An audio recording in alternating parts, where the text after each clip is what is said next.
The story of Yosemite has two points of view, the Yosemite Indians' point of view and the settlers' point of view. First, let's take a look at Yosemite from the Yosemite Indians' point of view. To help us, we will look at first-hand information gathered from someone who was there when the whites first discovered Yosemite. In 1851, when the whites first entered Yosemite Valley, Totuya was only 10 years old. Totuya, which means foaming water, was the granddaughter of Chief Tenaya, the Miwok chief of the Indians living in the Yosemite Valley in the 1850s. A writer named Mrs. H.J. Taylor interviewed Totuya in 1929 to find out about what it was like when the whites first entered Yosemite. Mrs. Taylor wrote that when Totuya was about 10 years old, she and her tribe fought the whites who were trying to move them to a reservation. Totuya told Mrs. Taylor that in 1851 the remaining 200 members of her tribe who weren't killed in the battle were marched out of Yosemite Valley by the Mariposa Battalion. Totuya told Mrs. Taylor, "At the point of the bayonet, about 200 Indians, almost without clothing or food for the winter, made their way out by Inspiration Point and the Wawona Road, or climbed the steep trail of Indian Canyon. Henceforth, the Yosemite Indians were a scattered people, never again to know the tie of band or tribe." Totuya lived on the reservation and eventually married a Mexican miner. Totuya then became known as Maria Labrido. In 1929, Mrs. Taylor accompanied Maria on her first trip back to Yosemite since Maria had been forced to live on the reservation back in 1851. Mrs. Taylor writes about Maria's joy as she once again looked up from the valley meadow to the rock walls and Yosemite Falls. Maria exclaimed, "Chorlak! Chorlak! No gone!" Maria then saluted Toc Anula, now known as El Capitan. Mrs. Taylor also writes about Maria's last days. "Life was nearing its close when Totuya returned from exile to live a few days in her home of earliest memories. Souvenir-loving tourists came to look at her as she sat shelling a pile of acorns. One of them offered a nickel for an acorn from her hands. With deep feeling and resentment, she pushed the coin aside and cried, 'No, not $5, one acorn. No. White man, drive my people out. My Yosemite.'"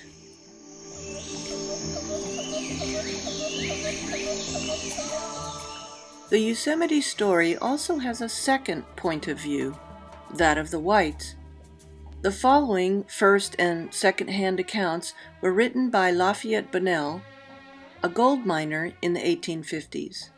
Lafayette Bunnell was born in 1824 and died in 1903. He was also a member of the Mariposa Battalion, the battalion that first encountered the Miwoks in the Yosemite Valley in 1851 and then moved them to a reservation. Bunnell later became a surgeon during the Civil War and wrote about his encounters in a book called Discovery of the Yosemite and the Indian War of 1851. Dr. Bunnell writes, "My recollections of those early days are from personal observations and information derived from the earlier settlers of the San Joaquin Valley, with whom I was personally acquainted in the mining camps and through business connections, and also from comrades in the Indian War of 1850 to 1851. Among these settlers was one James D. Savage, a trader who in 1849-1850 was located in the mountains near the mouth of the South Fork of the Merced River, some 15 miles below Yosemite Valley. At this point, engaged in gold mining, he had employed a party of native Indians. Early in the season of 1850, his trading post and mining camp were attacked by a band of the Yosemite Indians. This tribe, or band, claimed the territory in that vicinity and attempted to drive Savage off. Their real object, however, was plunder. They were considered treacherous and dangerous and very troublesome to the miners generally. Savage and his Indian miners repulsed the attack and drove off the marauders, but from this occurrence he no longer deemed this location desirable. Being fully aware of the murderous propensities of his assailants, he removed to Mariposa Creek, not far from the junction of Agua Fria, and near to the site of the old stone fort. Another murderous assault was soon after reported by an immigrant who arrived at Cassidy's Bar on the upper crossing of the San Joaquin. His shattered arm and panting horse excited the sympathies of the settlers and aroused the whole community. The wounded man was provided for, and a party at once started for the Four Creeks, where he had left his comrades fighting the Indians. The arm of the wounded man was amputated by Dr. Lewis Leach of St. Louis, Missouri, an immigrant who had just come in over the same route. The name of the wounded man was Frank W. Bowden. He stated that his party, 4 men I believe, beside himself, had halted at Four Creeks to rest and graze their horses, and while there, a band of Indians, Kiwias, came down from their village and demanded tribute for crossing their territory. Looking upon the demand as a new form of Indian beggary, little attention was paid to them. After considerable bantering talk, some tobacco was given them, and they went off grumbling and threatening. Bowden said, "After the Indians left, we talked over the matter for a while. None regarded the demand of the Indians' tax gatherers, but as a trivial affair. I then mounted my horse and rode off in the direction in which we had seen some antelopes as we came on. I had not gone far before I heard firing in the direction of our halting place. Riding back, I saw the house near which I had left my comrades, surrounded by yelling demons. I was discovered by them at the same instant, and some of them dashed toward me. Seeing no possibility of joining my party, I turned and struck my horse with my spurs, but before I could get beyond range of their arrows, I felt a benumbing sensation in my arm, which dropped powerless.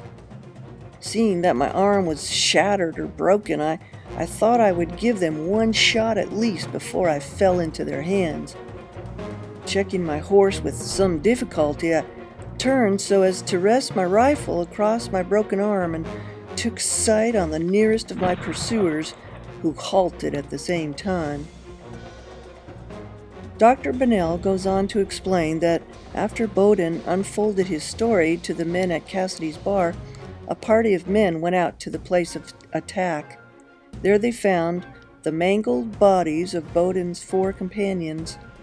One of these, it was shown by unmistakable evidence, had been skinned by the merciless fiends while yet alive. Authentic statements of these events were at once forwarded to Governor John McDougall by the sheriff and other officials and citizens, urging the immediate adoption of some measures on the part of the state for the defense of the people.